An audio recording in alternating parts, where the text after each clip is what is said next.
beli jajanan pasar atau mungkin snack, makanan ringan. Nah, belinya di mana? Pasar. Di mana lagi? Ada yang beli di pasar, ada yang beli di warung. Biasanya beli apa sih? Makanan, cenil, telepon, telepon. Nah ini bukannya. Kalau kalian sendiri, kira-kira mana yang akan kalian beli?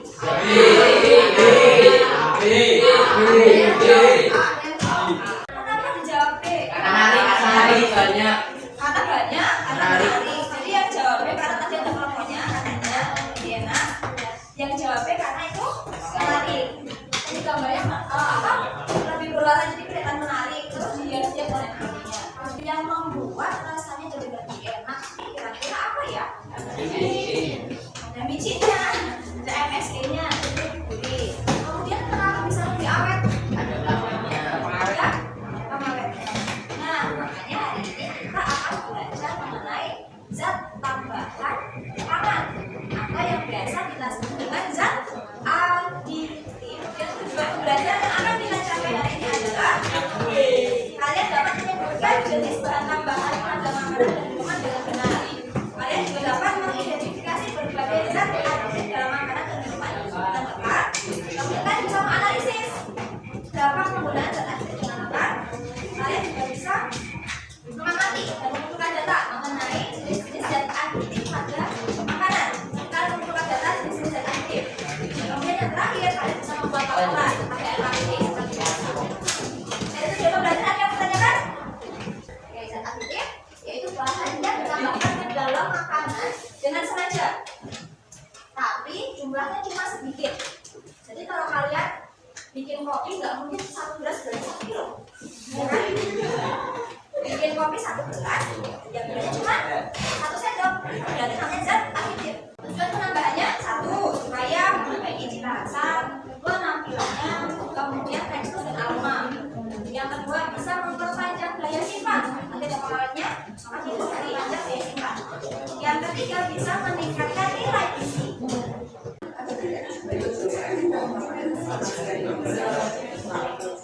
Ada saja yang dilakukan para pembuat kuliner demi membuat makanan atau minuman olahan yang tidak menarik, bentuknya unik, kemasannya kreatif, menggunakan warna tekstil atau kimia lain ke dalam campuran makanan atau minuman. Pemerintah tidak dapat menggunakan fasilitas olahan karena dianggap berbahaya, yakni rodamin B, metanol yellow, aluran, dan santan yellow. Ternyata tidak cuma di berita saja, di beberapa artikel juga sama. Bahkan kalau di Kompas ini ya, meski membahas daerah berikut efek bahaya konsumsi selama makanan. Saya bilang dengan warna-warna yang cerah memang membahas daerah, terutama selera makan anak-anak. Tapi sayangnya warna yang menambah selera makan itu seringkali terbuat dari bahan kimia berbahaya. Nah, ini masalah-masalah yang ada pada saat ini. Yang pertama, banyak sekali jenis makanan kemasan dan olahan yang mengandung pewarna, ya kan? Snack-snack mengandung pewarna nggak, Mas? Mengandung ya, mengandung pewarna ya, pemanis dan lain sebagainya. Kemudian pewarna seringkali terbuat dari bahan kimia berbahaya. Nyatanya ada yang pakai, walaupun nggak semua, tapi ada yang pakai. Kemudian masyarakat masih bingung untuk menentukan mana zat yang aman dan mana zat yang tidak. Dari permasalahan tersebut, kita bisa mengambil solusi. Contohnya, bisa kita membaca label. Kemudian bisa juga kita tidak usah konsumsi makanan atau makanan kemasan atau olahan dari pabrik atau jajanan pasar. Jadi nggak usah makan. Yang snack nggak usah makan, yang jajan nggak usah makan. Yang ketiga, selalu mengolah dan membuat makanan sendiri. Kira-kira ini dari 3 hal yang Ibu tawarkan, kira-kira mana yang bisa kita lakukan? Apakah selalu mengolah dan membuat makanan sendiri? Yang kedua, tidak mengkonsumsi makanan kemasan, olahan dari pabrik juga nggak usah dimakan. Membaca label komposisi makanan minuman untuk menentukan apakah makanan aman atau tidak. Bisa nggak ini? Bisa. Nah ini solusi yang nanti kalian pilih, yaitu membaca label atau komposisi makanan dan minuman. Gimana caranya? Menyelesaikan ini. Yang pertama, kita melakukan pengamatan pada label komposisi.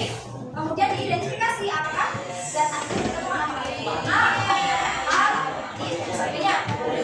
Yang terakhir, silakan kalian tentukan dari kajian literatur atau kalian dari mana apakah zat tersebut berbahaya atau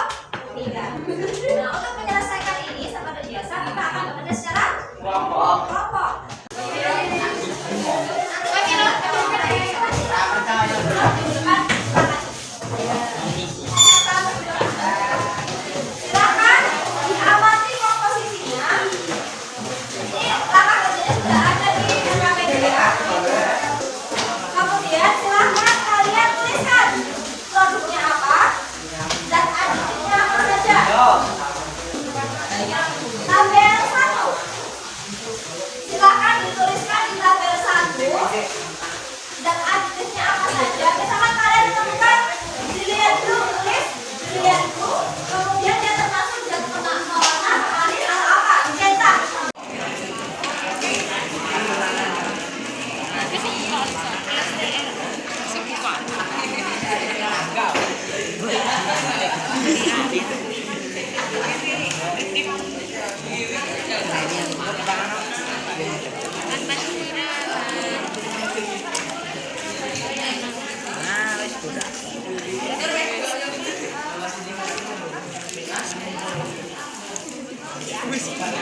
jadi Kak yang sudah selesai mengisi registrasi bisa lanjut ke tabel 2. Jadi hasil dari tabel 1 dituliskan di tabel 2. Kemudian kalian tentukan apakah zat tersebut termasuk zat yang berbahaya atau tidak. Kalian bisa lihat di literatur, kalian bisa lihat browsing di internet dan lain sebagainya.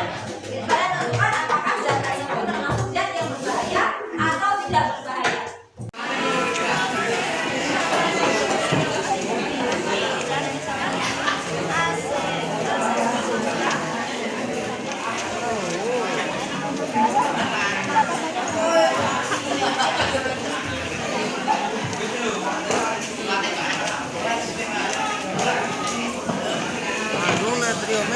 Kalau sudah, kita lanjut ke pertanyaan sekaligus membuat kesimpulan. Pertanyaannya adalah di bawah tabel. Kemudian kalian bisa langsung mengambil kesimpulannya seperti apa. Jenis apa yang banyak, yang paling banyak kalian temukan?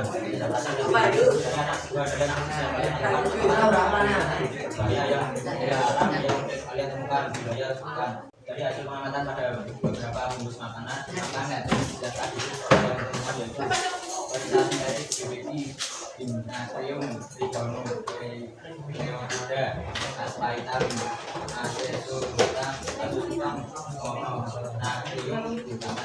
Dari hasil diskusi dan kajian literatur mengenai contoh dan hasil yang berbahaya sesat sintetik BBI, mononatrium utama. Dari hasil diskusi dan kajian literatur mengenai yang berbahan kimia berbahaya. Nah, sekarang ditanya, kira-kira apa yang bisa kita simpulkan dari pembelajaran hari ini? Tidak boleh makan. Yang dari Vincent katanya tidak boleh makan makanan snack. Terus apa Valencia?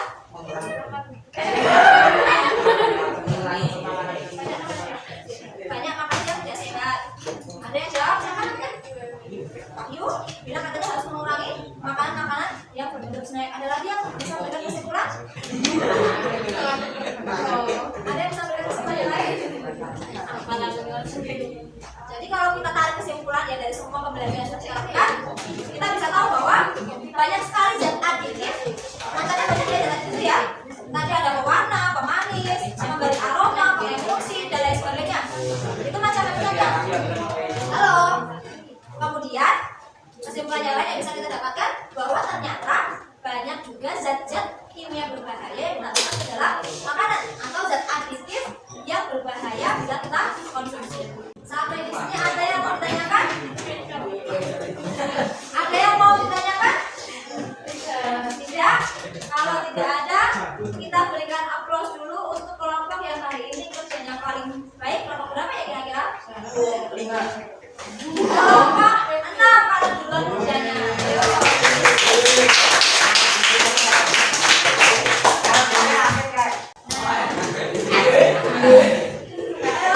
Sebelum kita lanjut ya, Ibu mau konfirmasi dulu bahwa sebetulnya tidak semuanya itu artinya berbahaya bahwa kita tidak boleh mengkonsumsi. Artinya berbahaya di sini apabila kita kelebihan kadarnya.